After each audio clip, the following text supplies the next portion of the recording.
Hey guys, it has been a long day out in the desert. You see my paleontologist hat and my paleontologist hair. Remember, there are no bathrooms. There is nothing out where paleontology digs are. But in this reading, what we're going to do is learn more about that close read, looking at different elements, pictures, words, titles, captions to help us really know what we're reading about, and knowing so well that we can share our knowledge by drawing pictures of ourselves, not of ourselves, but by ourselves, and then also being able to talk about what we read about. So let's get started. Chapter 2, preserved in stone. So again, one of the easiest cheats there are is whatever's in big words or colorful, those are important words. Preserved. Preserved means that it's saved. If you have what are those called? A Pop Tart. You have a Pop Tart in a nice silvery package, it's preserved. It's going to be fresh for a long time. But if you open that and then stick it somewhere, you come back in a day or two, you don't really want to eat it. Something that's preserved, it will last for a long time. And this is preserved in stone. Stone lasts for basically forever. Looking at the pictures, this is my current location, the desert, hence the hair and the hat. Some pretty cool rock formations. We see the poor man there. Ooh, I also see some impressions. Remember the different types of fossils? This is an impression, like a stamp of some crazy creature. Just looking at the words, again, I'm not even reading yet because I know it's saved forever in stone. We have this word fossilization. And this caption tells us what the picture's about. Fossilized footprints tell us that this desert was once a soft, wet swamp. Guys, this used to look like Louisiana. Imagine it was Louisiana up there. That's crazy. It does not look anything like Louisiana. Okay, let's find out. We know that fossils are usually excavated from layers of rock. They're dug out, pulled out. But how did they get there? The material surrounding the fossil didn't start out as a rock. In fact, most fossils were formed underwater or in places where the ground was wet and soft. The process of fossilization begins when a plant or animal dies and is quickly covered up by layers of mud or sand. Let's take a look of an example of how this happens. We've read about this before. They're trying to get it stuck in your head. So maybe some of you remembered this already. Oop, cheat. Here's a heading, becoming a fossil. So we know all of this is about becoming a fossil. We have a picture over here, living to really dead. We have some crazy creatures here. When we're doing a close read, you just take your time. A skeleton is fossilized after spending millions of years under the earth. Long time. To become a fossil, a fish would have to be quickly buried before any other marine animals tried to eat it. Because let me tell you this. These things right here, especially that one right there, don't let him fool you. He eats anything he finds off the ground. My ring fell on the ground one day. He tried to eat it. So if that little thing can try to eat something, believe me, marine animals would eat really quickly. Another caption.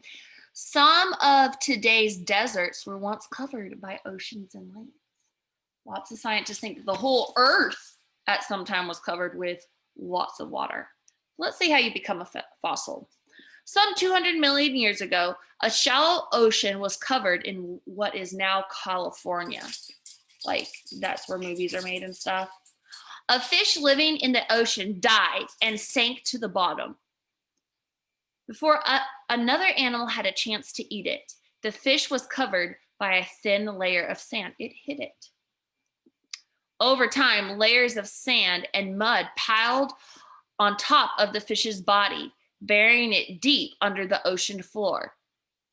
The skin and soft parts of the fish decayed, leaving only the skeleton behind.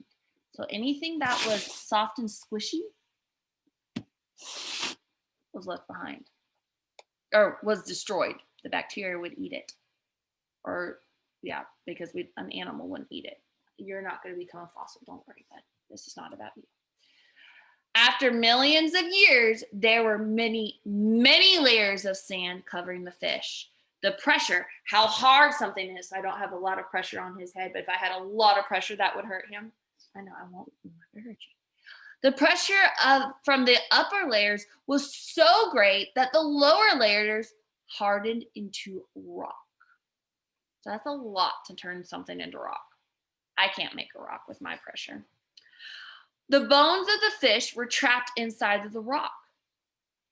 As water seeped through tiny cracks and spaces in the rock, it dissolved minerals in the fish's bones.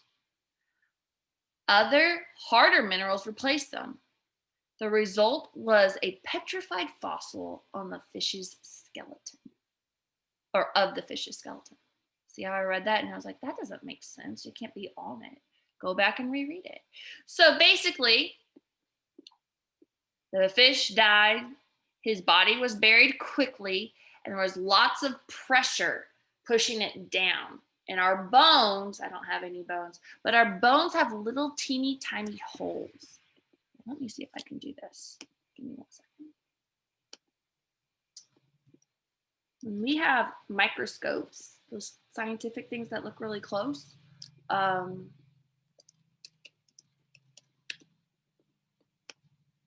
there's actually holes inside of your bones, if you can believe it or not.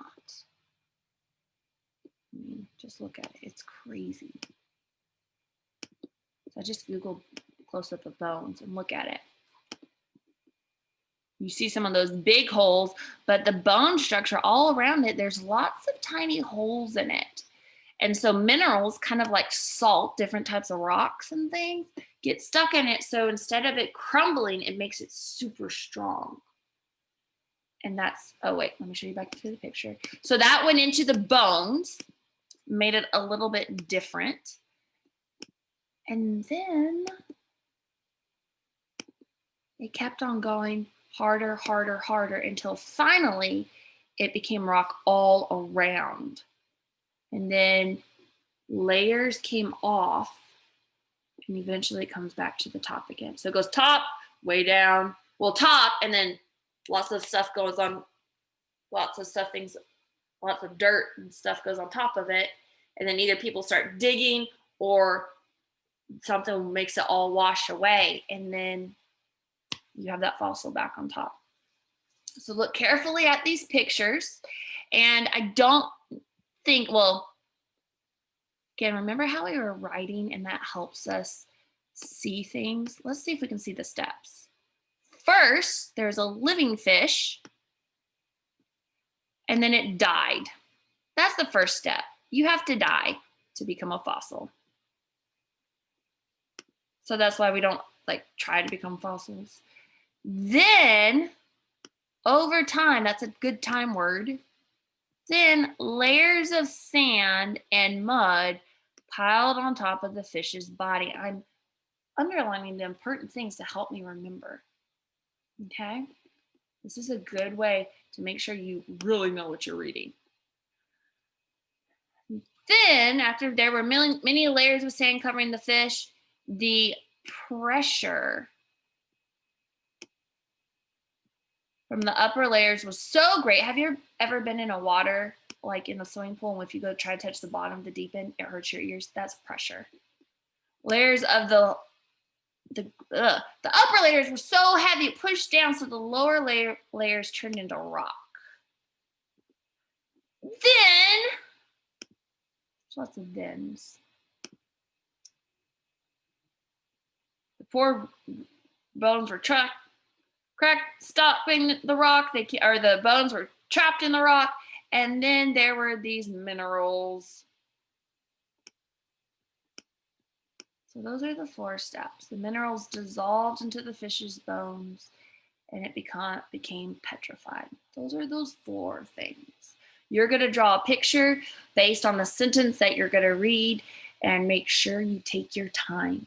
Try to add some labels because labels are super important, as you find out, in being able to remember what you wrote. So great job, guys. I love you. Keep up the great work. Bye.